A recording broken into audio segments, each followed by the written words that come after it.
The year was 1913.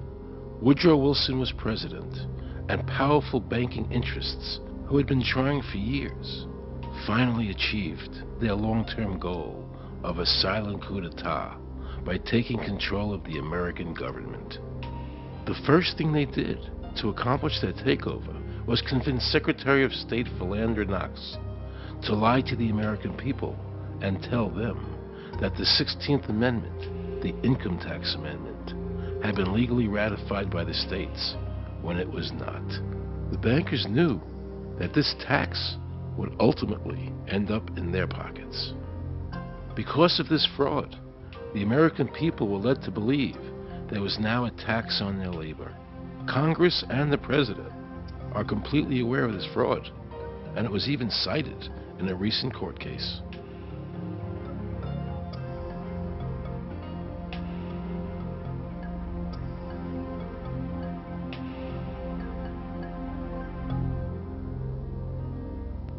That very same year, the bankers committed their second and by far the most diabolical fraud ever perpetrated on the American people by bribing senators to pass the Federal Reserve Act without the required constitutional amendment.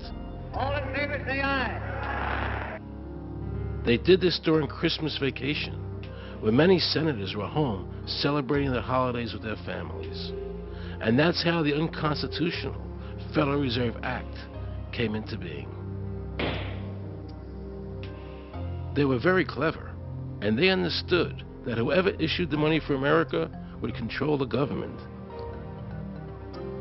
The bankers won, and the American people lost, because most politicians will sell their soul for $1. And now the Federal Reserve could issue dollars legally. As Mayor Rothschild said, "Give me control of a nation's money supply, and I care not who makes its laws." He knew that he and the other bankers would now control the laws of the nation. Government gave these bankers one of its most important powers, and now had to borrow money from them and pay interest to finance the government. So the American people were forced to lower their standard of living and pay a graduated income tax to the government, just so the government could give these bankers more profits. President Woodrow Wilson, who signed the Federal Reserve Act into law, later said, in regret, "I am a most unhappy man. I have unwittingly ruined my country. A great industrial nation is now controlled by its system of credit. We are no longer a government by free opinion, no longer a government by conviction and the vote of the majority, but a government by the opinion and duress of a small group of dominant men." The Federal Reserve was created by Congress in 1913, and it was entrusted with the power granted originally to the Congress by the U.S. Constitution to coin money and regulate the value thereof.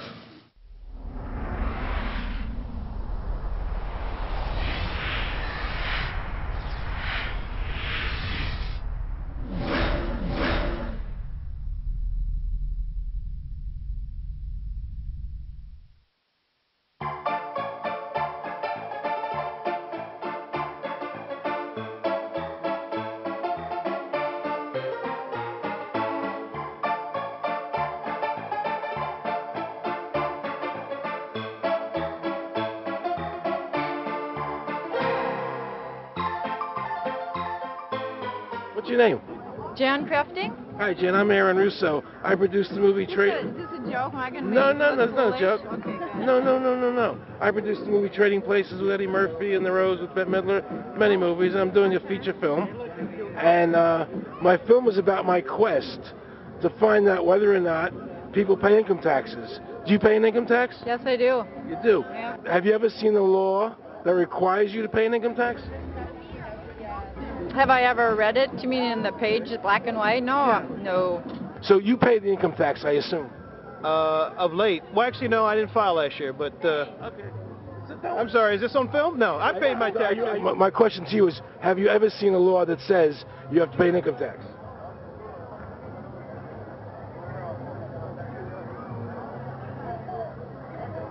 law is that guy that wears that badge and a gun. That's the one that puts you in jail. That's the law. Actually, I can't stand the IRS. Okay. They're evil. Do you have any fear of the IRS? Not really, because I'm Canadian. I think it's actually unconstitutional, is what I've heard. Right. But to avoid any hassle, I pay it. If there was no law and I wasn't afraid of them coming and taking me to jail, absolutely, I wouldn't pay taxes. Okay, then no, I wouldn't pay income taxes. It's a no-brainer. You wouldn't pay it. I wouldn't pay it. Why would anybody? Because that's what they tell us we must do, else we're bad Americans. Would you pay it? No. Would you pay it? No. Why would you pay taxes if you're an actor? What if I told you that all your money that the income tax that's paid into the income tax just goes to pay the interest on the national debt? That's incredible. That's truly incredible. I thought it was for infrastructure and all the other stuff. The income tax is not legal because it would be a direct tax and it is not apportioned as the Constitution demands. If it's against the Constitution, then why are we doing it?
I really expected that, of course, there's a law that you can point to in the law book, the code, that requires you to file a tax return. Of course there is.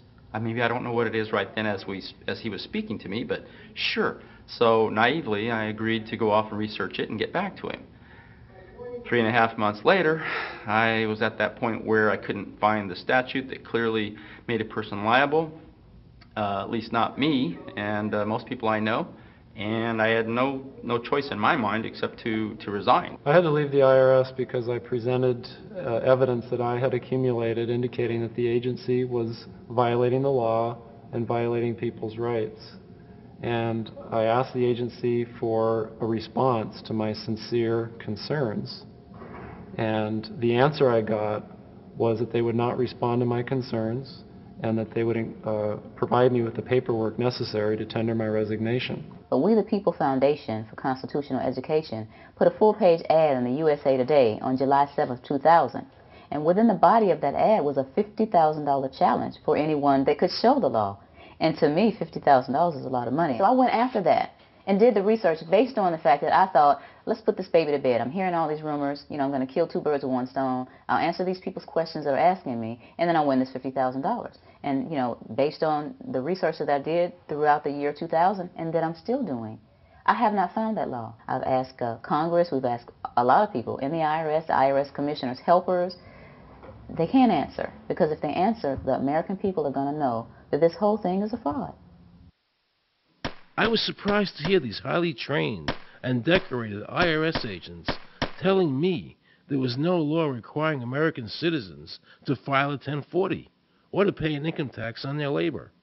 I haven't filed an federal income tax return since I left. I have not filed a tax return since 1999. Approximately 67 million people don't file an income tax return.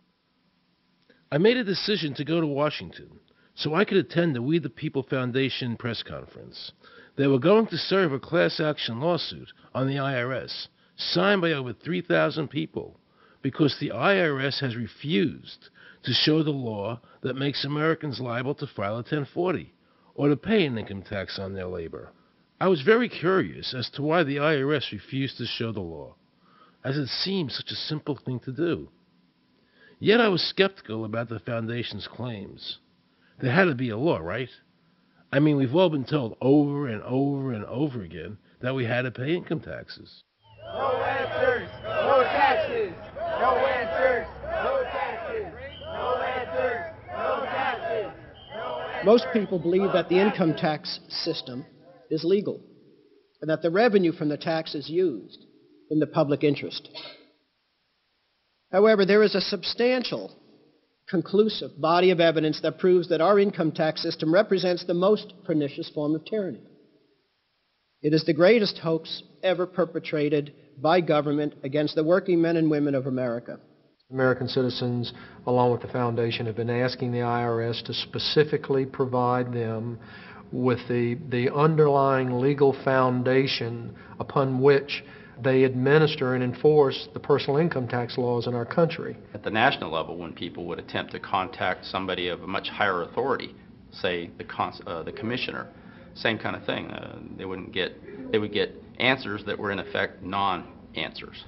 There are a group of people standing outside today who assert that no law requires you to pay taxes and that you will not answer their petition to the government as to whether they're required to pay taxes.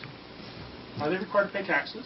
I've been paying my taxes ever since I had my first job, and I think it's a fundamental construct of our nation that those of us who expect and demand the services from our government that the government provides, be they the protection of our country through the military, or be they the education of our children, or be they the protection of our environment, that we must pay for those services. So yes, I think there is a fundamental obligation, and that it's an understood and well accepted one.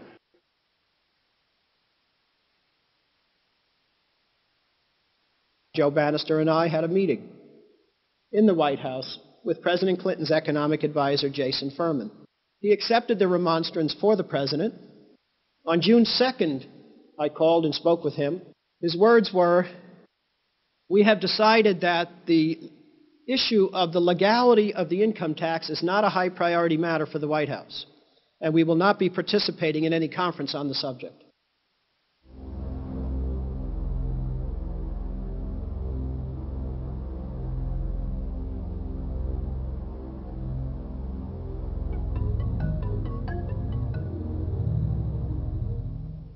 I decided not to eat until my death, or until the government agreed to send their experts to meet with the experts from the tax honesty movement. And with the help of Congressman Bartlett, a deal was made. I'm very pleased that through these several trying weeks and now months, that we have secured the agreement of the IRS and the Justice Department, because some of the questions are beyond the purview of IRS, that they will both attend a public symposium where these issues can be formally addressed. Last Thanksgiving, DOJ and IRS notified Congressman Bartlett that they would not participate. Congressman Bartlett then waited until late January. He informed me that he would not be participating. Why do you think you've been able to get away with not paying or filing your income taxes for so long? Well, first of all, I've not gotten away with anything. I'm not hiding from anyone. I'm simply asking the IRS to show me the laws that apparently require me to do these things, and they are suspiciously reticent to answer questions from me. And of course, there are millions of other people, many other organizations who have attempted to get answers. They act very suspiciously when asked to simply sit down at the table with the American people and discuss what their obligations are. Rather than pulling up a chair, they pull out a club. As a matter of fact, David K. Johnston of the New York Times asked Terry Lemons of the IRS, Why won't the IRS answer the questions set forth in the petitions from the American people? Mr. Lemon's response was, the government is answering the questions through enforcement actions in the courts. This is a very chilling remark on the government's use of brute force instead of civility and logic.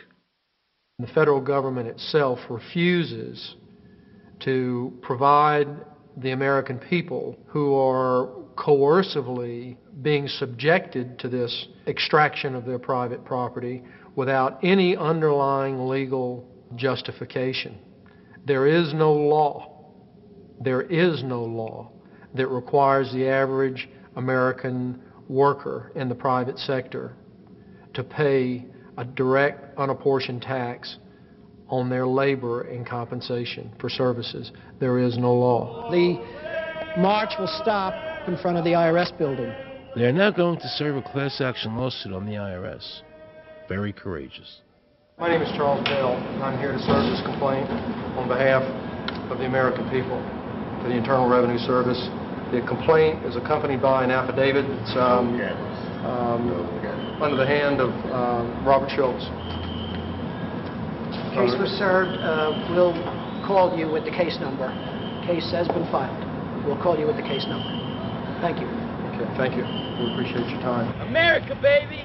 Freedom! Today, effectively, the people have said to their servant government that that our rights are not going to be any longer denied, and that we're going to have answers to our petition, our legitimate, lawful petitions for redress of grievances, which are guaranteed in the First Amendment to our Constitution. So once and for all, we will get an answer. On August 31st, 2005, federal judge Emmett Sullivan ruled, the government does not have to answer the American people's questions, even though it is guaranteed in the First Amendment. Our courts have made a decision that government does not have to show the law that it enforces. And the press never reported on this. Have we given this judge the authority to overrule the Constitution, the very foundation of American life?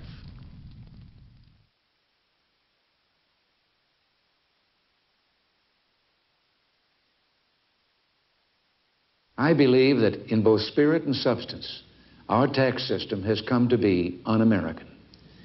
Death and taxes may be inevitable, but unjust taxes are not. The country's taxes must be fixed, and I know what to do with it. If you think you're paying too much now, just wait till I get through with it. Now, Mr. Hanley, I'd like to ask you something. What does the government do with all the money we give them in taxes? When President Reagan was elected, one of the first things that he did was appoint a blue ribbon panel of business people headed by Peter Grace, and is commonly referred to as the Grace Commission. And their job was to research all the various areas of the federal government and make a report. One of the quotes from the Grace Commission is, 100% of what is collected is absorbed solely by interest on the federal debt. All individual income tax revenues are gone before 1 nickel is spent on the services taxpayers expect from government. If we pay the salaries of the congressmen and the senators, we're supporting them, aren't we? Well, yes. Yes. Well, then why can't we list them as dependents and deduct them?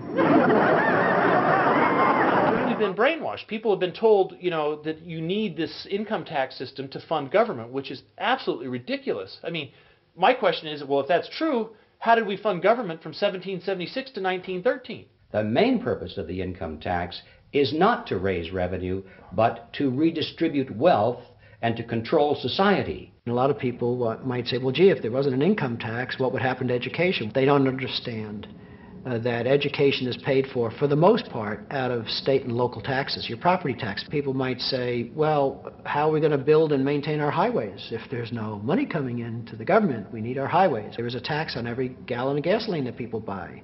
Proceeds from the income tax do not pay for highway construction. The amount of money that we spend on defense is exactly equal to the amount of corporate income tax, which is quite legal and quite constitutional. I think we should not want the income tax for several reasons.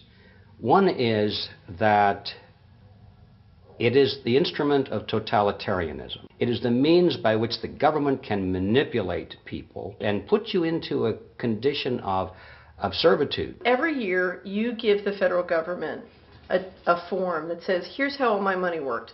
If you lie, you could go to prison. So you're required to give them a financial statement that under, the force of law could put you in prison if it's not impeccable, right? And under the law, they're supposed to do the same. They're supposed to give you back a financial statement that says, here's what we did with your money. Except you comply and they don't. In fiscal 99, the Department of Defense had 1.1 trillion of undocumentable adjustments.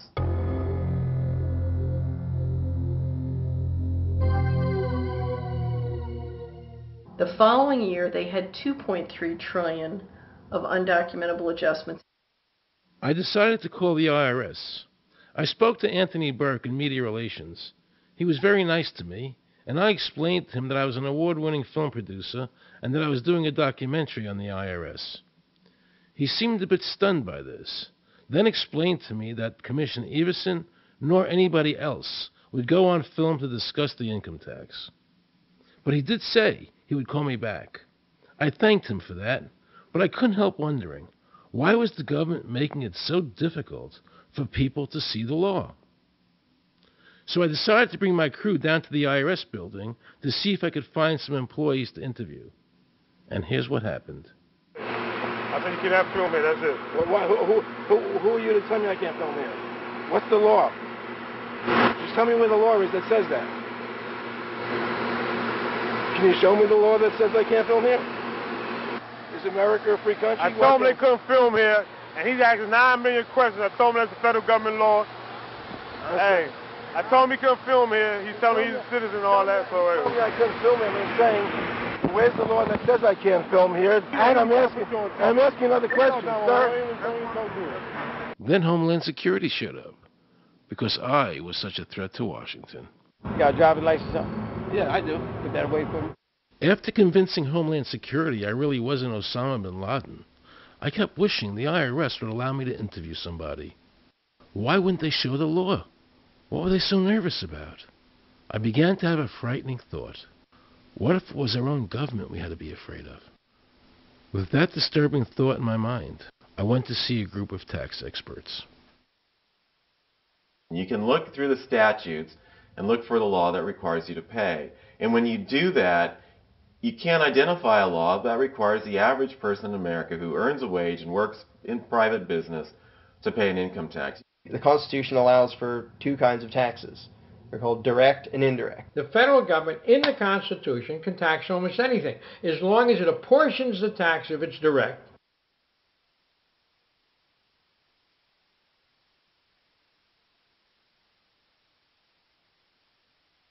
The indirect tax is, for example, an excise tax. I can avoid the excise tax on gasoline. I can choose to ride my bicycle. I can avoid the excise tax on tobacco. I can choose not to smoke, or I can grow my own tobacco.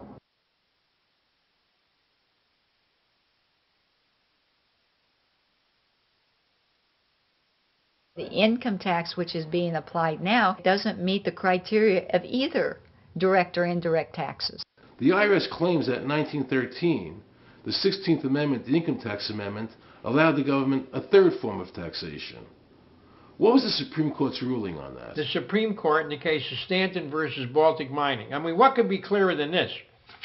The provisions of the 16th Amendment conferred no new power of taxation. The Ruschauer case also said that the 16th Amendment did not impose any new taxes and did not change any of the taxing restrictions of the Constitution. There were also several other major Supreme Court cases in that same period from 1916 up until about 1923. Stratton Independence versus Hobart, Southern Pacific versus Lowe, Bowers versus Curbo Empire, Burnett versus Harmel, Doyle versus Mitchell. It's actually very simple. Congress tried to enact an income tax in 1894. The Supreme Court said that's unconstitutional. When the Supreme Court says something is unconstitutional, it's unconstitutional. They tried again in 1913, and the Supreme Court said the 16th Amendment conferred no new power of taxation. So, if they didn't have it then, and they didn't get it, they don't have it. There is no constitutional basis for a tax on the wages of Americans living and working in the 50 states of the Union. Period. End of argument. I have a letter here from Daniel Inouye's office of the United States Senate that says, based on the research performed by the Congressional Research Service, there is no provisions which specifically and unequivocally require an individual to pay an income tax. Period. End of story. There is no law, and to date, nobody has been able to show that there is a law for the average American citizen working day in and day out to pay an income tax. The definition of income in the Constitution was given in the Eisner versus Macomber case, and it turns on gains or profits that are made from some activity. Doyle versus Mitchell, 247 U.S. 179, 1918. Here's what he said. The idea of gain or increase arising from corporate activities. In other words, it doesn't mean wages, it doesn't mean dividends, it doesn't mean alimony. It means a gain or a profit arising from corporate activity. These liens that are recorded against people by the government for tax liens are nothing more than allegations. They are non-substantive. They have never been determined by a neutral third party, such as a court, to have one shred of validity. If you ever get a notice of an audit or anything else, the first thing you should do is a Freedom of Information Act request for records that they're using to substantiate or justify the audit. There is nothing in the Internal Revenue Code that creates any such thing as an income tax evasion or crime. There's nothing in the code that allows IRS agents to seize property. The government is involved in judicial blackmail. The government knows that if it legally seizes somebody's property, that person doesn't have the funds and he can't even get a lawyer who can help him. I conducted investigations in the Title 18 of the Criminal Code, the U.S. Criminal Code. And in there, the statutes and the regulations are very specific as to what's violating the statute. In the Internal Revenue Code, Title 26, there's nothing specific in there. I mean, even the FBI is feared the IRS. You have to understand that an agency which will unlawfully impose a tax that doesn't exist is not going to care. If we, the people, don't know what our rights are, they're not going to tell us. If Americans just learned that the IRS was actually knowingly deceiving them, that would be enough for them to rise up and put a stop to it. This small booklet includes the Constitution of the United States, the Bill of Rights, the Declaration of Independence. This is a document that every citizen should read. It's a document which freed an entire nation. This is the Internal Revenue Code, and this document, and the unlawful application of this document by the Internal Revenue Service has enslaved the nation that this document attempted to free. I was very impressed with the people in the tax honesty movement. They weren't kooks. They were highly intelligent, well-researched, and very genuine. I was wondering why I never heard about all these Supreme Court decisions in the media. So I really wanted the IRS's point of view, because to get the true story, it was imperative I hear both sides. I kept wishing Anthony Burke would call me back. He seemed like an honest man. I then proceeded to call my message machine. Hi, this message is for Aaron Russo. This is Anthony Burke at the Internal Revenue Service. Let me suggest some people that you might want to think about talking to. One would be Don Alexander, who's a former commissioner who's here in town in Washington. Another would be Sheldon Cohen, who is both a former commissioner and former chief counsel. All of those guys, I think, can answer your question about, where in the tax law it says that you have to pay taxes. Wow, good news, I thought. So I called Sheldon Cohen because he used to be the IRS commissioner. He wrote the tax code, and he was also general counsel to the IRS. He is a true expert, and I couldn't find a better person to answer my questions. He graciously agreed to my interview. The reason I'm doing this documentary is because there are many people in America today who believe that there's no law that requires them to pay an income tax or file a 1040. And there are many people going to jail for it, fighting over it. The Internal Revenue Code is authorized by the 16th Amendment. I think it should be clarified. I think government should be transparent to the people. Why doesn't the IRS commissioner sit down with them and just explain it in clear English? Why? I don't think they really care. They don't think. I think they're just playing word games. You don't think they're sincere people? No, I don't think they're sincere people. What does voluntary compliance mean? And why does the IRS code say it's voluntary to comply, not mandatory? That's a word euphemism we use. We use voluntary compliance when we talk about traffic signals. Most people, at 2 o'clock in the morning, do you stop at a red light? Yeah. Is there a cop there? Well, sometimes I don't. Well, I do, and most of us do. Most of us do. Right. But that's voluntary compliance. That was a complete perversion of logic. Traffic laws state that it is mandatory to stop at a red light. The IRS code says it's voluntary to comply. Mandatory and voluntary are the complete opposite of each other. Yet he wants us to believe that they mean the same thing.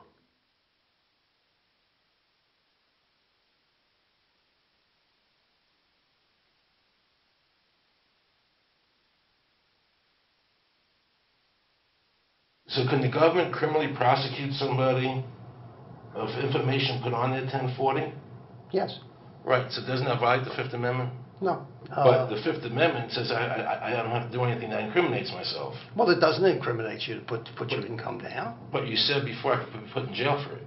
The commissioner wants us to believe that although the IRS demands that you fill out the 1040 and you can go to jail for it, that they are not violating your Fifth Amendment rights of self-incrimination. That is absurd. Isn't it true that the word income is not defined anywhere in the Internal Revenue Code?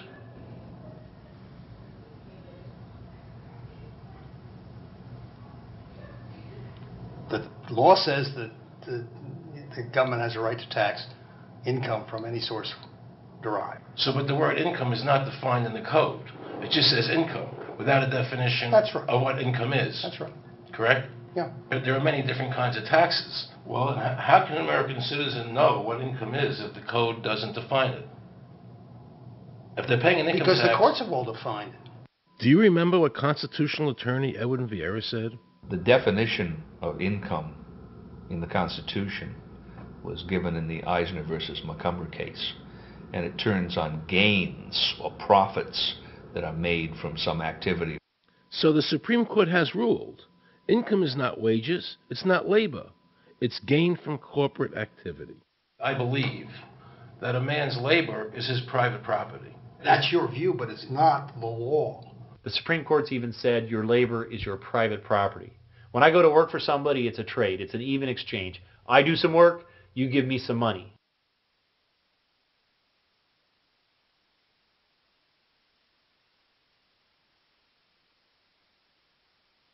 In 1916, we had the Bruce-Shaber case and the Stanton case.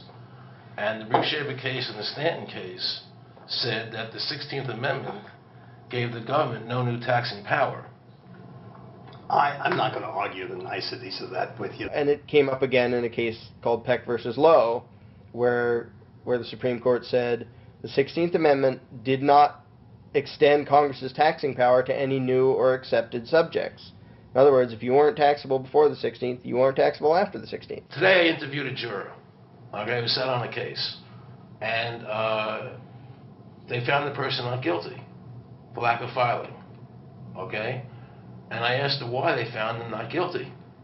And she said because the IRS couldn't show us the law that made him liable to file a 1040. All they need to do, if there is a law, is to show us the law, which, of course, they never did.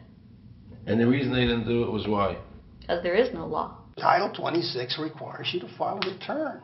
But doesn't Title 26 have to be in compliance with the Supreme Court decisions? You're going to take a 1920 case and superimpose it on the whole Internal Revenue Code that was written after it? No, that's not... I can't believe what I just heard. Rewind.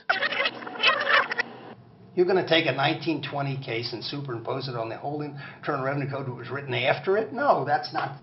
Remember he said earlier the Internal Revenue Code was authorized by the 16th Amendment? The Internal Revenue Code is authorized by the 16th Amendment.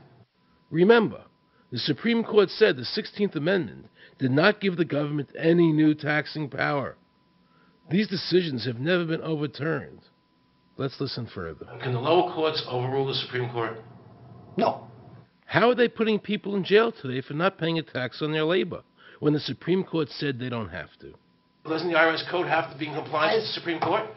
That's my big question. This is a waste of time. Well, because whatever I say, you're not going to believe. He's right. I don't believe him.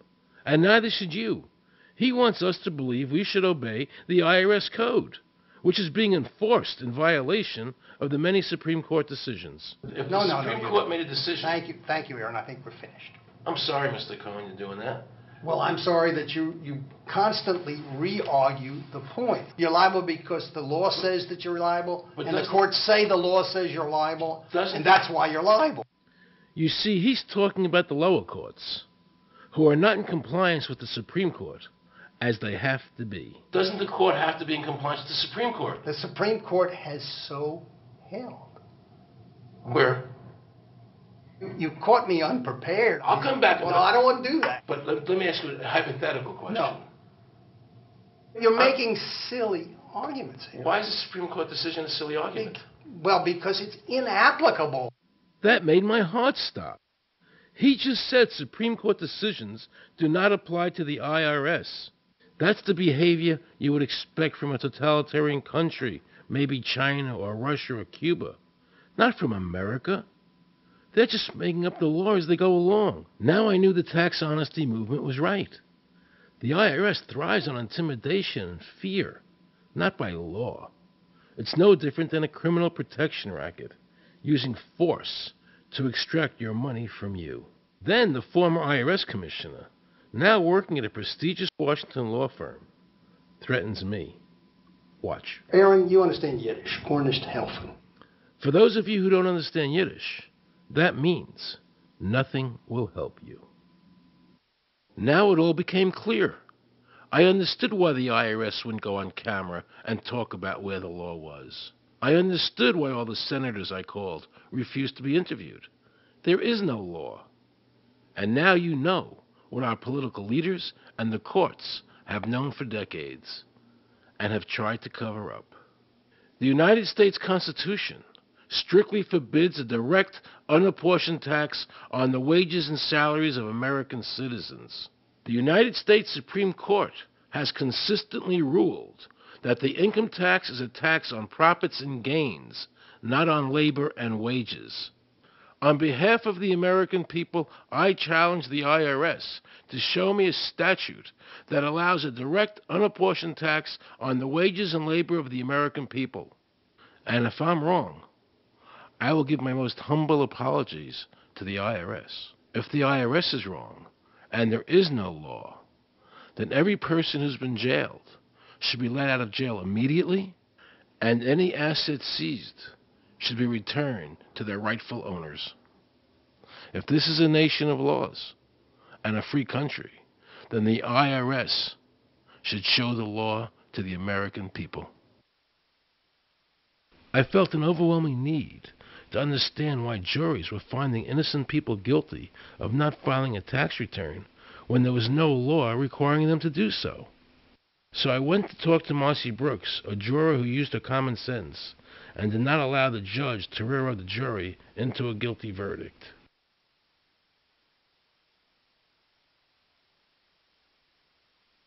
He was being tried for 4 counts of not filing his income tax. Okay. And our question was, well, what is to decide? Either he did or he didn't. It never occurred to us that he might actually be innocent while at the same time not filing. In the federal government, it is not a felony not to file taxes. Finally, they said, okay, if we're going to get this guy, we're going to have to put it in the state. They called up the IRS agent, Agent Craner. Craner? Yeah. Robert Craner? Mm-hmm. This is Ken Doherty, who's also an investigator with the Illinois Department of Revenue. This is a request for a copy of the delegation of authority order. Right, and I talked to my boss about that, and he said that my badge is that. Badge is the authority. I thought it had to be in writing. The last question that the defense asked him was, did you write any of this down? And Agent Craner looked right at him and right at us, and he said, "I never wrote anything down." And yet when we saw the video, there he was, writing notes, you know. And so I'm thinking, okay, at this point, the judge is supposed to say, "Agent Craner, it is clear that you have committed perjury." It wasn't even noticed. It finally came to the climax. Mr. Harrell looked right at the prosecutor, and he said, "I will tell you the same thing I have told over and over again to government officials. You show me the law that requires me to file a tax return, and I'll be glad to do it." And again, I ask, under what is the requirement that you claim under the Public Duty stuff? And the requirement under the regulations is what section? My question to you is, what particular act are we discussing here that I am liable to do these things that you claim I'm liable to do? Your exact question would be again? Okay, what is the section that what? But I guess I'm still not understanding your question, Mr. Harrell. Well, you must be familiar with what that you have the police powers to enforce. Yes. The prosecutor absolutely ignored him. And he started slandering Mr. Harrell. Just started attacking his character. They're calling us tax cheats, they're calling us fanatics, they're calling us weirdos. I don't care what you call me, but I have one question. Where is the law? Show me the law. They can't let this turn into a rational debate, because if they do, they lose it. So they have to insult people and say it's frivolous. We felt like that there was an overall arrogance and that they were railroading Mr. Harrell and wanting us to participate. Judge Coogan, he looked right at us and he said, "I will instruct the jury according to the law." We were sent to deliberation. The judge promised us that he would give us the law. And we looked and we looked and it was not there. We wrote a note to the judge asking for a copy of the law. 10 minutes later, we get a note back. "You have everything you need." But there was no law. And he had promised us. At that point, I felt betrayed. I felt like this man promised us the law, and that's what this whole thing is about, the law. We request it, and he still denies us the law. And the reason they didn't do it was why? Because there is no law. Remember, we're talking about the Illinois state law here, okay, which is a law in Illinois. So we got out that law, and we read it several times, and I said, "Okay, wait, you know, because they kept saying, but this is a law in Illinois." And I said, "Look at the beginning of it.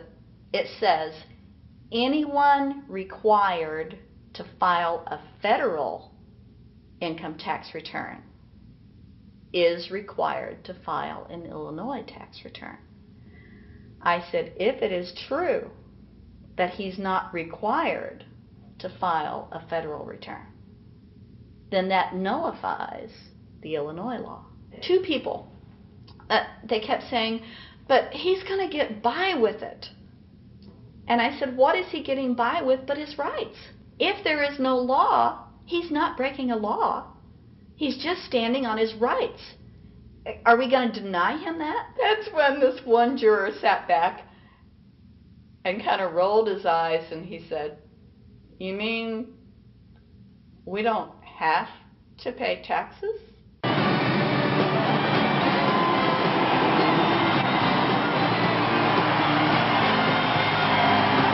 All of a sudden we realized that this trial was much bigger. And the ramifications of this trial were going to be so broad if it actually got out. I mean, it's like we had just discovered this great government secret. And so when we came out for the delivering of the verdict, the judge was, I'm sure, even at this point, I'm sure he still thought we would give a guilty verdict. And the reason I say that is because of the look on his face when the first not guilty was read. His face just turned white. I mean, it's like, I don't believe this. The second time, you could hear people out in the audience, just in the courtroom, just going, wow, and the judge is just getting red in the face. I mean, he was just livid. And the judge got up and left. I sat there and I thought, this truly is a victory for the people. And I have never felt more patriotic. And I knew that we had done the right thing. I looked at that man, Mr. Harrell, and I thought, the system might not work all the time, but this time, for that man, it did. In November 2004, the government arrested former IRS criminal investigator Joe Bannister. They charged him with fraud for telling the American people the truth about the income tax laws. The jury obviously agreed with Joe. Well, it just showed Mr. Bannister to be honest and straightforward and working within the law.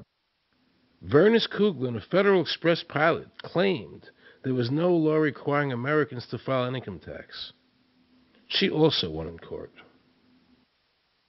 24 people were criminally charged by the IRS because they claimed there was no law requiring them to file an income tax return. The fact is, neither the judge, nor the prosecutor, nor the IRS could bring that statute in there because it's not in the books. The jury came back with an acquittal for everyone. When the matter is put to the test, which means in terms of court and enforcement action, there is a 100% success rate in shooting down these arguments. The mafia has a code and they follow it, and it's a code of honor. But the IRS has no code of honor.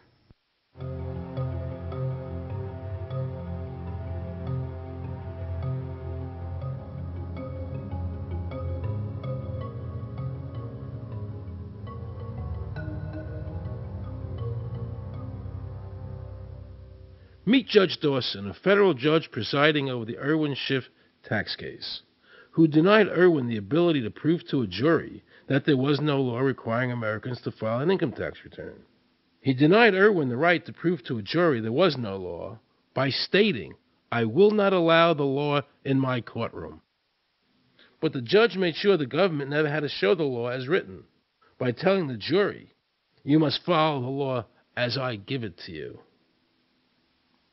Nobody can know what the law is, because the law is what the judges say the law is. The lower courts today will not allow people, especially in tax cases, to bring in Supreme Court decisions as their evidence.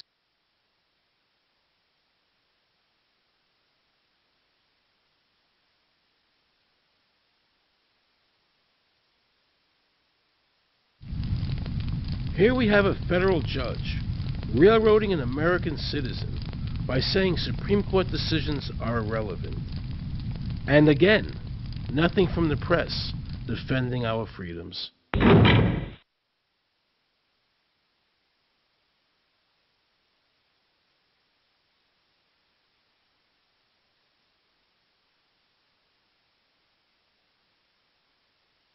So if you ever find yourself as a juror on a tax case, be sure to ask the judge to show you the statute written by Congress that allows the government to tax the wages of the American people.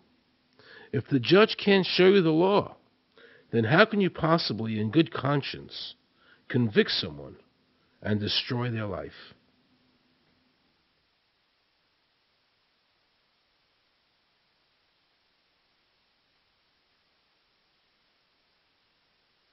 Let's see how the IRS treated one of America's greatest heroes, and someone I cherished as a child.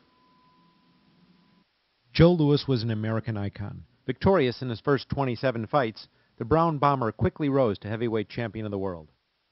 His 1938 knockout of German Max Schmeling, who represented Hitler's Aryan ideal, earned him the admiration of millions of Americans. Is watching carefully. Louis measures him right to the body, a left up to the jaw, and Schmeling is down. The count is high. Right after Pearl Harbor was bombed, Joe had a title fight where he donated his fee to Navy War Relief. Well, I'm not working for nothing. I'm working for my country, and I think that's about the greatest piece of work that anybody can do.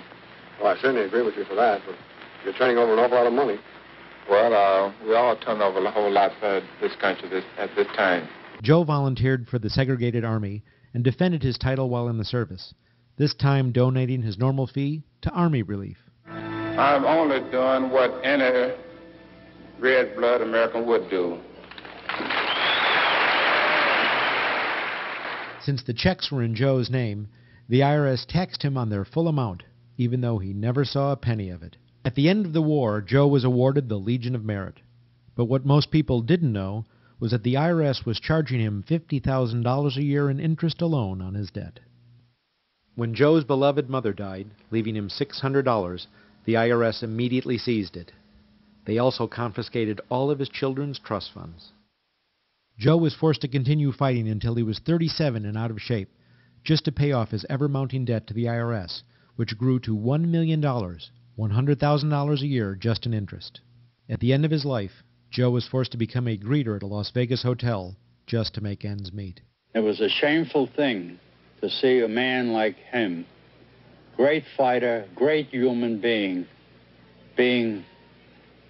humiliated and destroyed in this manner, because after all, when you owe Internal Revenue money, no matter what you have, they take away from you. And they took a lot away from Joe Louis.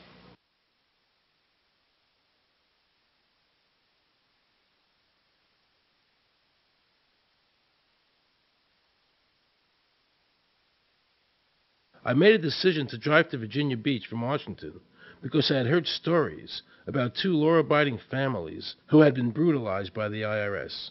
They were falsely accused by their bookkeeper of being drug smugglers and tax cheats. And incredibly to me, without any investigation, the IRS proceeded to raid their place of business and their homes, even though they had done absolutely nothing wrong. On Saturday morning, 4 different raiding parties proceeded to raid 4 locations on a Saturday, the day before Easter. I was the manager on duty, and I was up in the deli, and people came through the door. How many came in the door? Maybe about 15 or 20 people. 15 to 20 Yeah. armed agents. With dogs, with guns. They made me get everybody they went in the kitchen, they went in the deli, they went all over the whole restaurant, told all the customers, took forks out of their hands while they were eating their breakfast, and told them they had to leave. I got the frantic call from Edie, and she said, something wrong. So anyway, I jump out of bed, and I immediately run to the shower. I'm in the shower, and the next thing I know, I hear my son yelling, "Dad!" I went like this, and boom, I'm slammed against the door, and I fall down with a gun in my head. And they're like, "Where's Scotty Miller?" And I'm like, "Dad!" That's all I'm doing is yelling. I'm scared, frightened to death. And then the next thing I hear is Mr. Miller, the shower curtain is jerked back. I've got a gun pointed at my head. Hold it right there. The screams from the little girls who were at a pajama party with my daughter. There was 4 little girls there with my daughter. Of course, mayhem. There were about 3 men in my bedroom with huge guns. He followed us and wanted to watch us get dressed, and I tried to shut the door, and he puts his foot in the door, like he's going to sit there and watch us change our clothes. And I was like, excuse me, no. My neighbors now are all standing out. Were you still naked? Well, they handed me a towel at that point. I had a towel wrapped around me. Did the towel fit? No, hardly. Hardly. At this point, they were talking about weapons, and, and I mean, it's crazy. I mean, they're looking everywhere, going through all my drawers. And I reached for my underwear drawer to get some underwear. They said, "Don't touch anything." They're locking their guns up. They said, "Hold it right there. Don't move around. Don't move." I'm going, whoa. I said, "I'd just like to get some underwear on here, I said, I got women standing here. They keep everything. How did you conduct your business if the IRS took everything? We had to do it out of a shoebox so we could keep going because we requested these things, and I'm told that the government's really not, once they do raid and so forth, they're supposed to at least let you, until you're charged with something, continue your business. This wasn't the case. They kept everything. So you were never even charged? Absolutely not. Charged with what? And when you speak IRS, the whole world shrivels up. The whole world gets fearful to a point where, let's not talk about it. I testified in front of Congress. I would like to know why this dark entity known as the IRS has come into my life and refused to leave.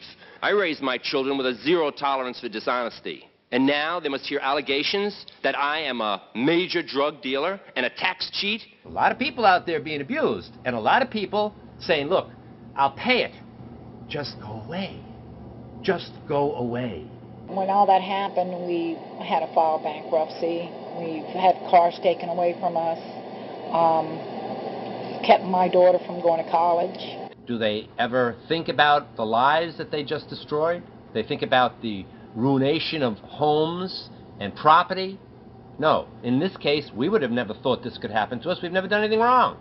How can this happen in America when, in my case, personally, I thought that I was doing everything right? I've served my country. I've been to college. At least I've done something in my life. I got a speeding ticket one time. I paid my taxes for 40, 50 years, whatever it was. I've never been audited. What happened here?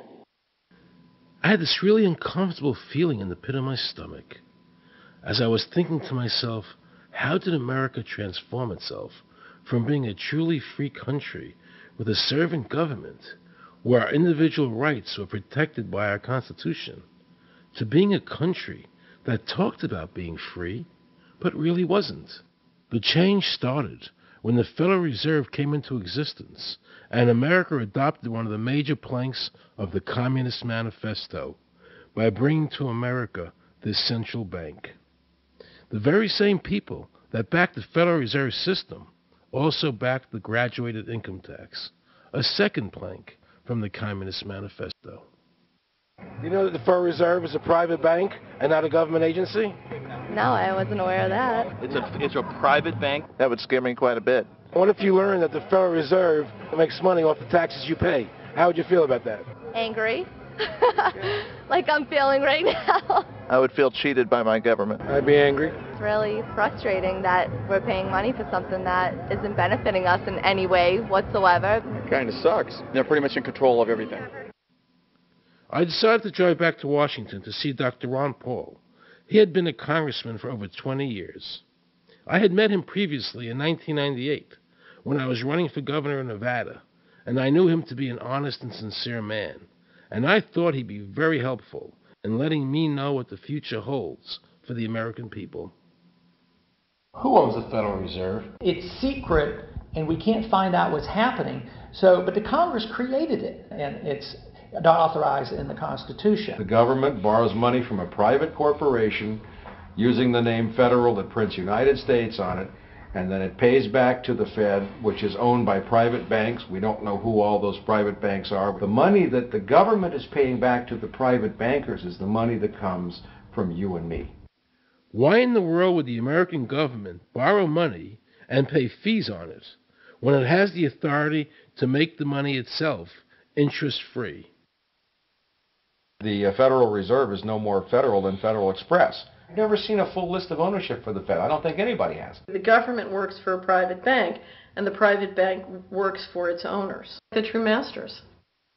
People talk to me about, the issue of Republican versus Democrat, as if they don't get it. And I say, look, here's the way you get it. It's organized crime. All you do is you call the Republicans the Genoveses, and you call the Democrats the Gambinos. The people at the top, they treat it like a crap game, like it's their crap game, like they're making lots of money. Occasionally somebody at the table shoots each other, but the moment anything threatens their crap game, they all unite to protect it. They're both controlled by the same financial, economic, and corporate interests. Once the banks get into the picture and they form a partnership with the government gives them the legal power now to create bank-issued money backed by the coercive power of government to require everybody to accept that bank money. In the course of the last century, they have converted this nation from a nation of independent freeholders to a nation of employees. And they're just one step away from being serfs. Most people spend the great bulk of their money for taxes, interest, and inflation. And all of that money goes to these two groups that comprise the cartel and their partner, the federal government. It's not a coincidence. So if Congress used its legal authority to shut down the Federal Reserve System, the American people would be much better off. Government should create, issue, and circulate all the currency.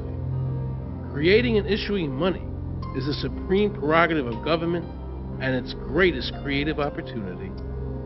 Adopting these principles will save the taxpayers immense sums of interest, and money will cease to be the master and become the servant of humanity. Abraham Lincoln. Young people today are conditioned practically from the cradle on up to think that credit is a wonderful thing. You don't want to damage your credit. You want to do what you can so that you can go to the bank and get a good loan. There are no people who own their own property, who own their own houses, who own their own business, who finance their own business. They're only debtors. The average young person today has no concept that he's being drawn into a web, a trap. Like he's in the feudalist system, only he's going to like it. He's going to think, this is wonderful. I got my new red Corvette, and I'm in debt for the rest of my life, but I'm looking good. A decision was made. Let's get all the debt up, let's move the jobs abroad, and instead of re-engineering your skills, we're going to dumb down America, and so the middle class will disappear. Really what most of the people in this country have become is food for the debt machine. When a person borrows money, it puts a noose around their neck and makes them servant to the lender, which is exactly what the Federal Reserve System is designed to do. And now our Congress, so dominated by the banks, is helping them to entrap people even further by passing new bankruptcy laws, making it more difficult for the people to declare bankruptcy and get a fresh start, while at the same time allowing the banks to charge very high rates of interest. This is the way the Democrats and Republicans, working with the banks, legally enslave the nation. The credit card industry is a huge political contributor. And unfortunately, it just seems so, like I say, just bald. This idea that credit card industry gives a lot of money to the government, so they will protect them even to the just abject disinterest of their own constituents. That happens kind of a lot. The board of directors of the Federal Reserve System is chosen by the president from a list prepared by the bankers themselves. The process of finding a Greenspan replacement is ongoing and is being managed by a small group of people responsible for coming up with a list of nominees. It's important that whomever I pick is viewed as an independent person from politics. If the American people ever allow the banks to control the issuance of their currency, the banks and corporations that will grow up around them will deprive the people of all property until their children wake up homeless on the continent their fathers conquered. Thomas Jefferson. So the Federal Reserve is actually an illegal entity functioning within government. It's illegal, and what we have given to this so-called agency is the authority to counterfeit money. Do you have any points of view about the Federal Reserve and how the Federal Reserve operates? They just enter something on a computer. Oh, you need 20 billion today. Here's 20 billion, but they got that out of thin air. It came out of thin air, it goes to the Treasury then pays their bills. So it's no different than monopoly money.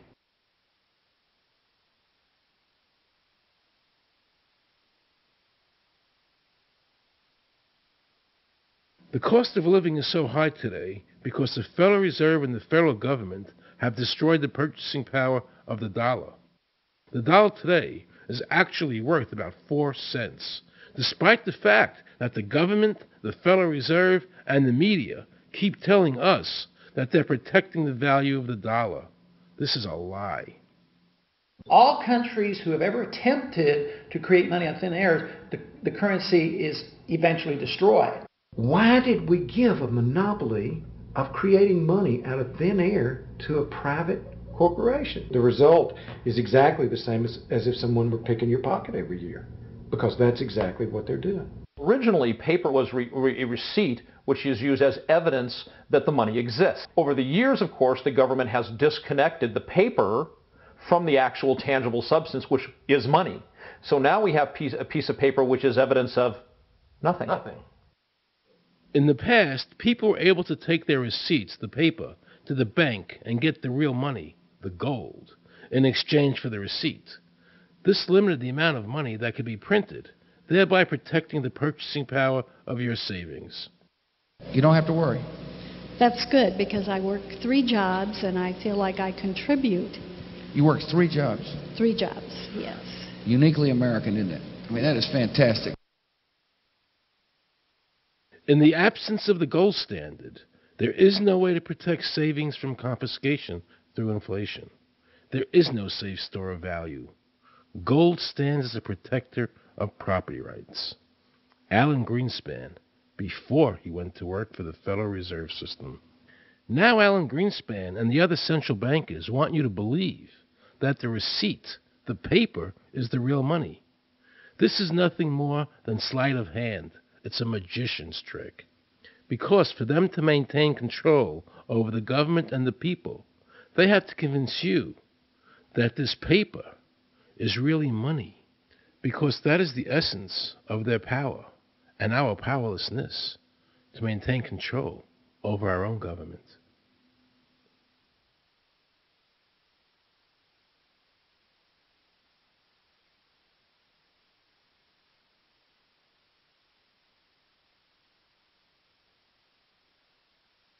What happened to the gold in Fort Knox? Nobody really knows. When I served on the Gold Commission, I asked them to really, do another audit. I remember it was 15-2. They said, we don't need to audit the gold. It's supposed to be the American people's gold, and so we would like an accounting to tell the American people what is there. I've been told that the Federal Reserve has taken control of the gold as collateral for the dollars they print. They list gold on their balance sheet. How could the Federal Reserve, this private bank, list gold on the balance sheet? They claim they're holding that for the Treasury. So that puts private bankers in control of the American gold. They could have taken all of America's wealth. That's a possibility. Shouldn't the Congress stand up and say, where is the American people's gold? They're not audited. They control the money of America, and it's not audited? There is no audit. Oh, wait a second. Doesn't the Federal Reserve work underneath the Congress? Congress ignores their responsibility to do any oversight. The president really has no control, nor does the Congress have any control over this cartel. It just has the appearance of control. In the final analysis, the Federal Reserve bankers, with the help of the Democrats and Republicans in Congress, have swindled the American people. They have taken the true wealth of America, the gold, and given us a piece of paper in return. And again, not a word from the press. These frauds are going to continue until Congress is no longer intimidated by the Federal Reserve bankers, and Congress uses their legal authority to shut down the Federal Reserve System and to stop this loss of our freedoms.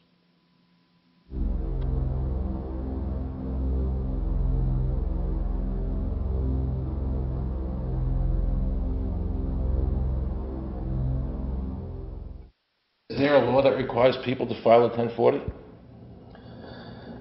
Not explicitly, but it's certainly implied. Well, implied by force. Yeah. But is there a law? I can't cite a law, no. I cannot. But, if they think it's the law and they have all the guns, it's an authoritarian approach. Well, yeah, but that's authoritarianism. Yeah. That's not a country run by law. Do you think America is going deeper and deeper into becoming a police state? And if so, in what ways do you see that as a congressman? Yeah, I think we're moving in that direction because there's not much we can do without permission. The absence of a police state is that people are free, and if you don't commit crimes, you can do what you want.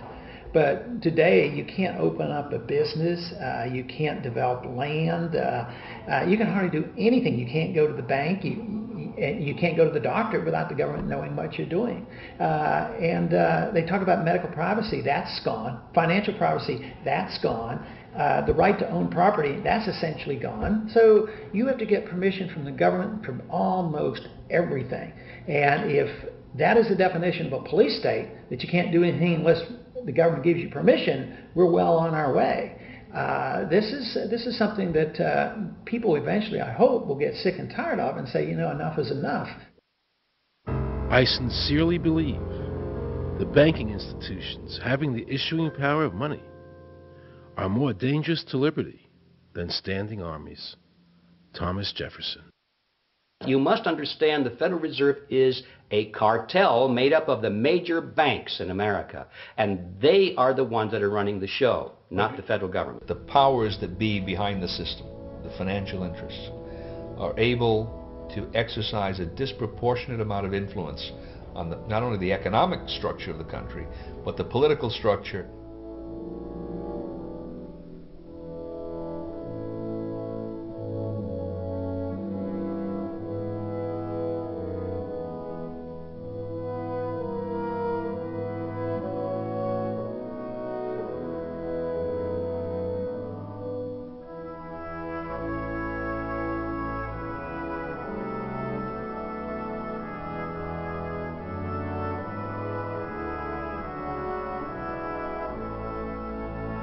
This would be like the ultimate reaching of government into our personal health lives, which would be unbelievable. And not even our government, some, bureaucratic, diffuse, multinational, secretive government.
Assure the American people that, one, I've got the authority to do this. American people expect us to protect them and protect their civil liberties. I'm going to do that. Preserve, protect, and defend the Constitution of the United States. The Constitution of the United States. So help me God. So help me God. So help me God.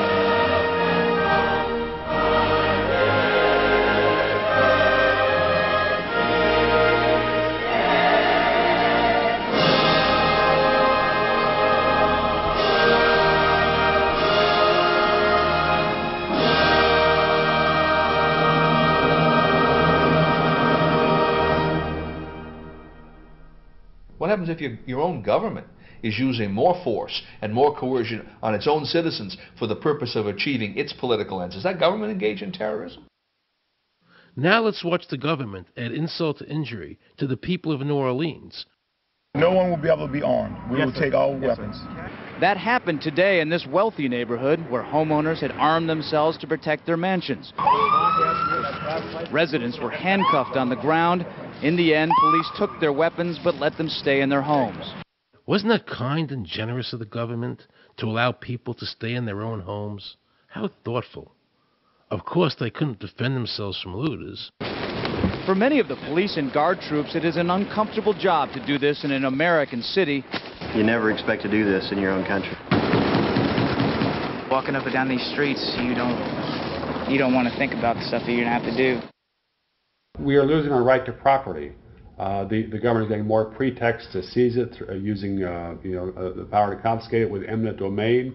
The asset forfeiture laws have proliferated.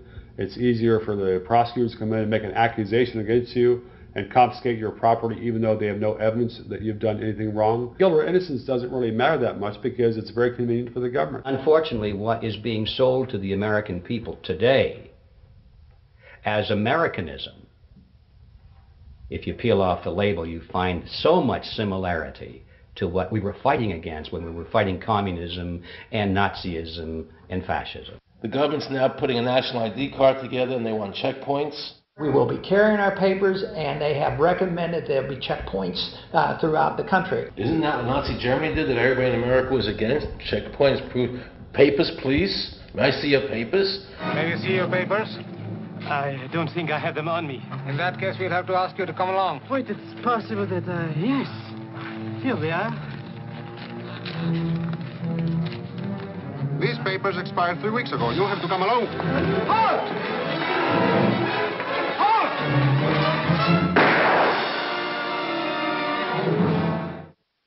In the new legislation, the national ID card is in it. It takes 3 or 4 pages to describe, and it will be connected with our driver's licenses.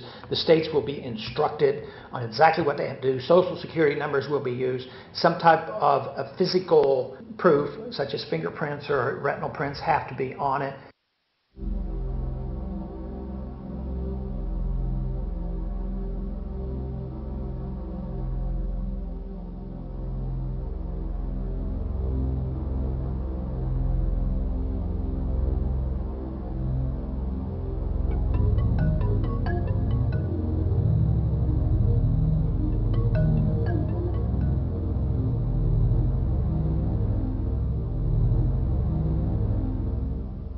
It is time to wake up, America. These ID cards are not about defeating terrorism, but they are all about controlling the American people. I arranged an interview with Catherine Albrecht, a leading authority on the RFID chip. Her book entitled Spy Chips is the definitive book on this subject. I wanted to find out just how dangerous these chips are to our liberties. RFID is a technology that uses tiny computer chips the size of a grain of sand or even smaller, hooked up to miniature antennas to transmit information about items at a distance. Back in 1999, Procter & Gamble, Gillette, and MIT got together to find a way to commercialize this technology and make it small enough, make it efficient enough, and make it low cost enough to, essentially, their dream is to put one of these tiny computer chips on every physical item manufactured on planet Earth. The latest technology for identifying people at the point of sale, for identifying people when they make purchases, is actually the implantable chip that you can actually embed directly into human flesh.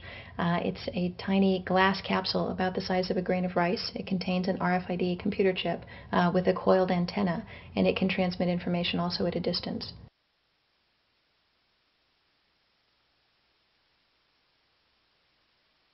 Can a microscopic tag be implanted in a person's body to track his every movement? There's actual discussion about that. You will rule on that, mark my words, before your tenure is over.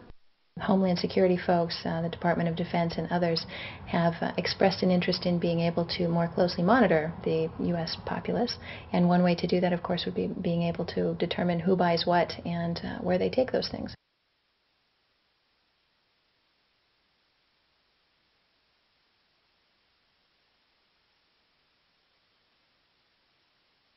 Radio waves can travel through walls, they can travel through wood, they can travel through the things we normally rely on to protect our privacy.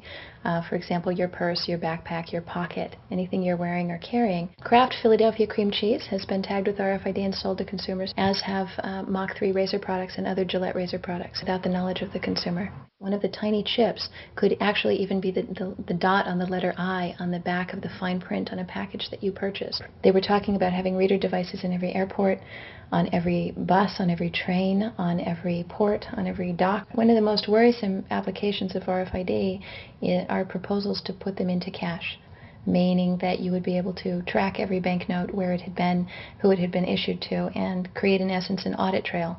That would essentially take away the anonymity of cash that we now enjoy today. The ATM machine itself, as the money came through the roller device, would be reading each number, and they would know who you are because, of course, you identify yourself at the bank before you take money out. And down the road, when you go to pay at a major retailer, It would also be possible for them, as they're putting the money into the cash drawer, to simply feed it through a little reader device. It would go in, it would tag that number and transfer possession from Aaron Russo, say, to Walmart. Once everything you do is tied down to a single number and there is no longer the ability to pay with cash, then all it takes to render you a non-citizen is to simply turn that chip off. You will no longer be able to really participate in any function in society, including buy food.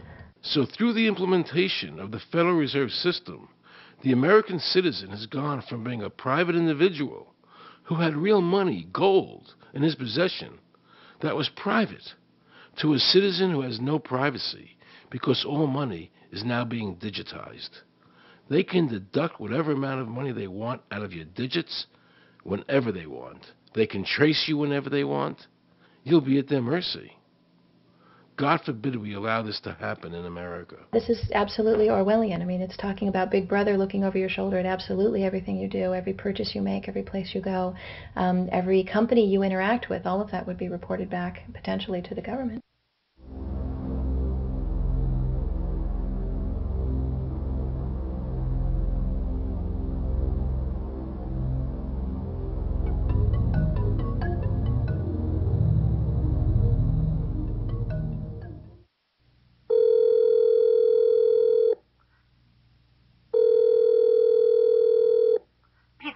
Guaranteed hot in 30 minutes or it's free. This is Mary. May I take your order? Hi, Mary.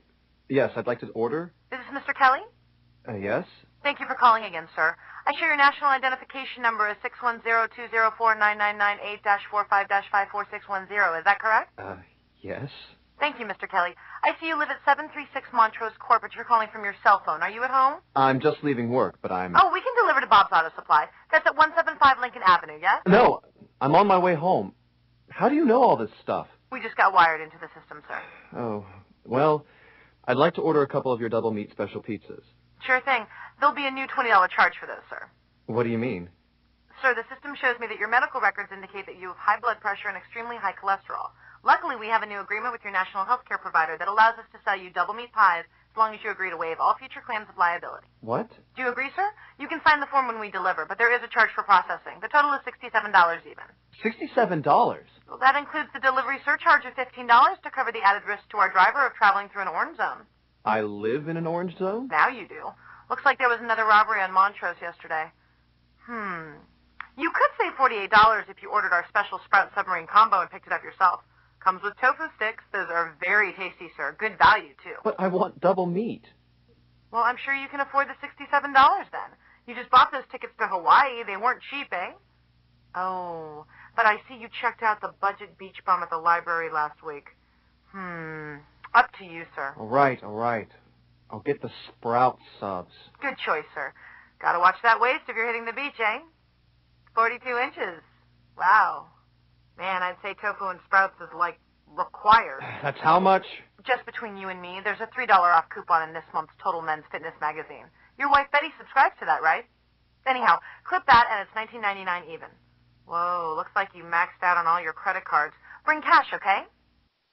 Have we become so controlled and so ignorant about our rights that big institutions and big government can do whatever they want with us, even without our approval?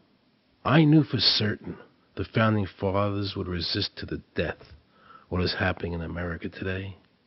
And I, for one, will not accept a national ID card.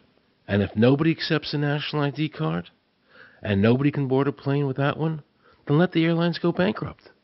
And if you can't open a bank account in a big money center bank, then open an account in a small local bank. And if we can't walk into a federal building, I personally would consider that a blessing.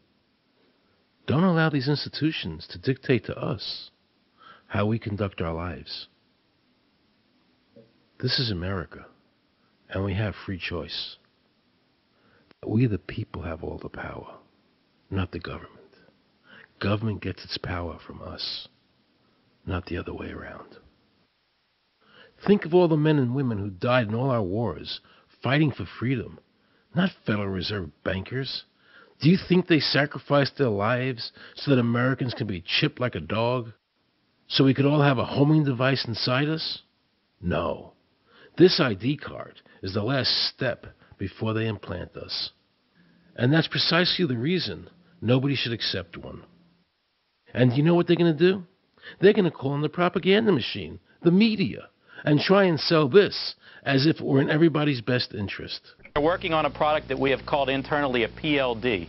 PLD stands for Personal Locating Device, which is an implantable GPS for which our company owns a patent. The hybrid of the two of these products, being Digital Angel and Verichip, is what we call PLD. PLD should be in prototype form by the end of this year, by December of 2002, and we are already working with the Food and Drug Administration as well as legislative agencies with these products and ultimately with the PLD.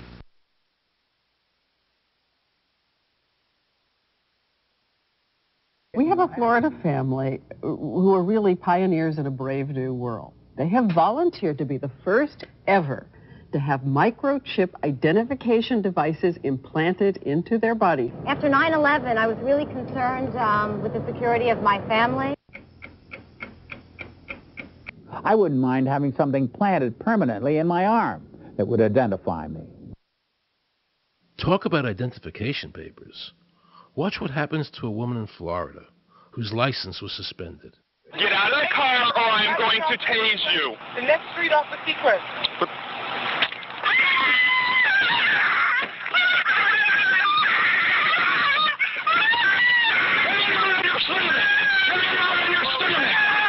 On your stomach. Do it now. Put your hands behind your back. Do it now. Do it now or you're going to get tased again. Do it now. Do it now. On your back. Put your hands behind your back. Put your hands behind your back. I can't. Sure you can. Come here. Ow, ow, ow. Oh, got it. You got blood on your Oh, my God. You tased me and you handcuffed me? Yep, you're under arrest. For what reason? Your license is suspended. All the power is in the people. And to the extent that government becomes alienated from the people, does things that people don't want, power is transferred until you finally come to a police state, totalitarian state, whatever word you want to give it, where the desires of the people really have no consequence. They go out and they vote. Doesn't make any difference which candidate they elect.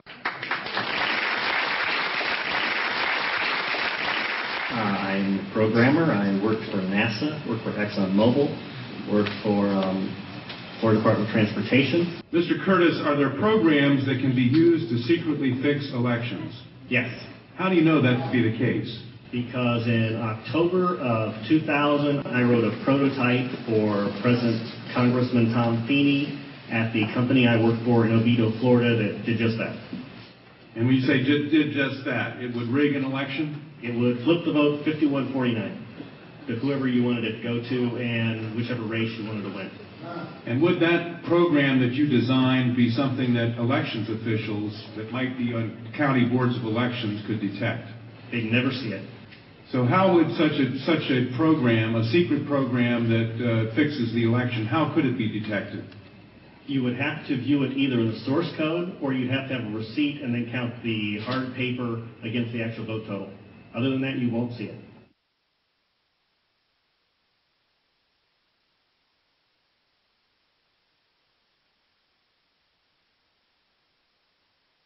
Given the availability of such vote rigging software and the testimony that has been given under oath of substantial statistical anomalies and gross differences between exit polling data and the actual tabulated results, do you have an opinion whether or not the Ohio election, presidential election, was hacked?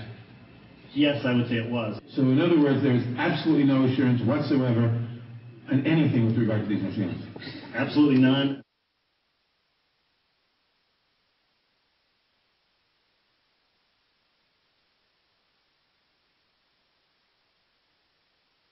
Anybody who trusts electronic voting machines should have their head examined.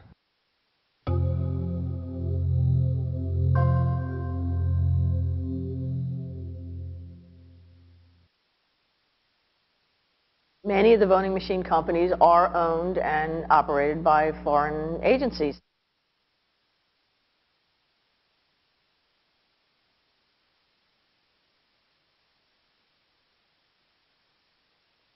Now we can see a new world coming into view. A world in which there is the very real prospect of a new world order. The New World Order will be built, an end run on national sovereignty, eroding it piece by piece, will accomplish much more than the old-fashioned frontal assault. Council on Foreign Relations. We shall have world government, whether or not we like it. The only question is whether world government will be achieved by conquest or consent. Paul Warburg, Council on Foreign Relations and architect of the Federal Reserve System. There's a group that get together internationally and they sort of play God with our money. You think that's part of what George Bush said was the One World Order? They can't have a new world order only with a world police, military. Right. I think the financial system ultimately is even more important than the guns. The central bankers of the world are working together to create a one world government, a global police state as sinister as anything George Orwell ever wrote about, where every person on the planet Earth will have an RFID chip implanted, where the bankers and the governments can monitor every transaction you make. A chip in everybody would be the universal monetary system par excellence, because there'd be no escape from it, and you'd be totally under the control of those who issue the electronic impulses in that chip. Their strategies are being accomplished through the World Trade Organization, the International Monetary Fund, and the Bank for International Settlements, which is the central bank for all the central banks of the world.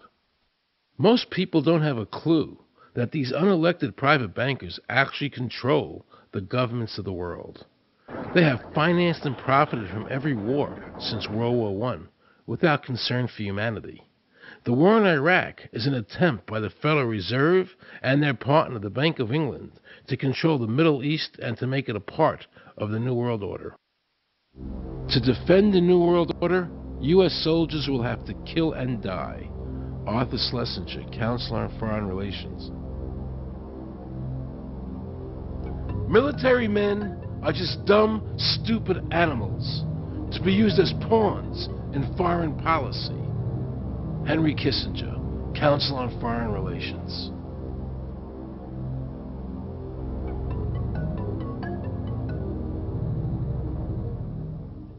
Now let's listen to this quote by Robert Reich, a member of President Clinton's cabinet and one of his most trusted advisors. The dirty little secret is that both houses of Congress are irrelevant. America's domestic policy is now being run by Alan Greenspan and the Federal Reserve. America's foreign policy is now being run by the International Monetary Fund. When the president decides to go to war, he no longer needs a declaration of war from Congress. Dr. Carol Quigley, professor from Georgetown University, who was also President Clinton's mentor, said in his book, Tragedy and Hope, the powers of financial capitalism had a far-reaching aim, nothing less than to create a world system of financial control in private hands, able to dominate the political system of each country and the economy of the world as a whole. And then President Clinton's Deputy Secretary of State, Strobe Talbot, said, in the next century, nations as we know it will be obsolete. All states will recognize a single global authority.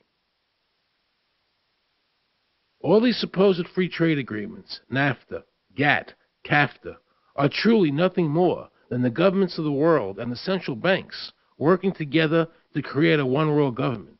They are not free trade. These treaties are government-managed trade, and they are destroying the American worker. Through these treaties, the bankers are actually beginning to control the laws of the world. The fact is that this relationship between the bankers, the government, and the huge multinational corporations is the very reason why the government no longer enforces its immigration laws. The bankers want a one-world government without borders, and the American government is obeying them. If the government was so worried about terrorism, why are they leaving the borders open? But at the same time, telling American citizens they need an ID card with an RFID chip.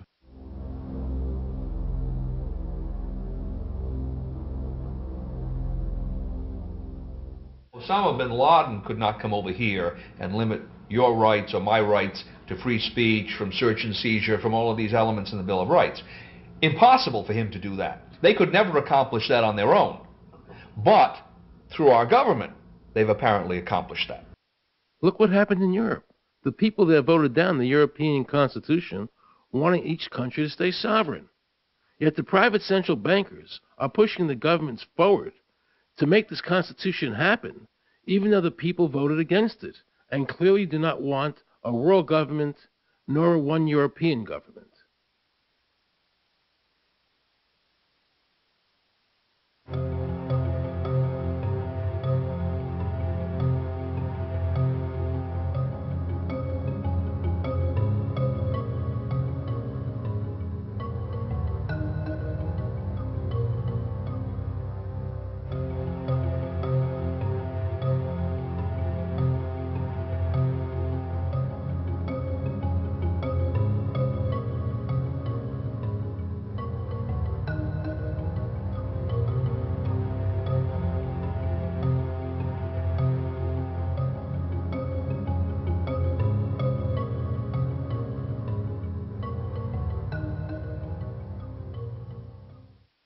Now pay close attention to this quote by David Rockefeller, and you'll understand what is happening in the world today and where the American people are heading as a nation.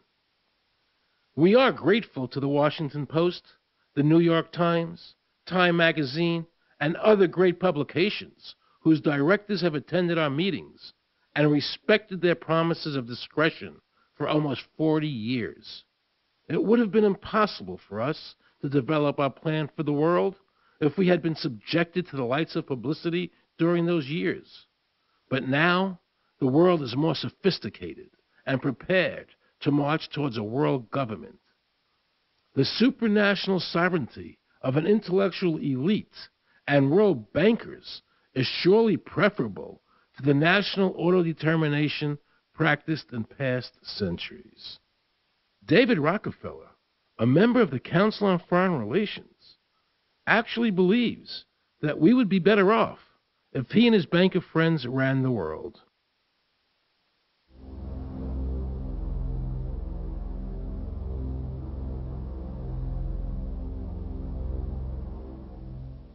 Benito Mussolini had a great quote about fascism. He said that fascism should be called corporatism more properly because it's the perfect merger of power between the corporation and the state. That's how he defined fascism. And that's what we're seeing here. The media controls the information that a person gets. In various ways, they can make sure that the average American watching the tube or reading the newspaper is going to come out with a certain mindset. He's going to say, this is good, that's bad, and that's all they have to do. You look at the ownership of corporate media in this country. Who owns CBS? Viacom? Who owns NBC? GE? Who owns ABC? Disney? Americans have been taught to expect their salvation from government instead of recognizing government as the most dangerous threat they'll face in their lives. And the United States putting together a constitution now for Iraq. You know, why don't we just give them ours? I mean, think about it. It served us well for over 200 years, and we don't appear to be using it anymore, so what the hell?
I think that the ultimate choice that's being presented to mankind is that it's time to either evolve or perish. Grow up or die. Become adults. Act like adults. Take some responsibility.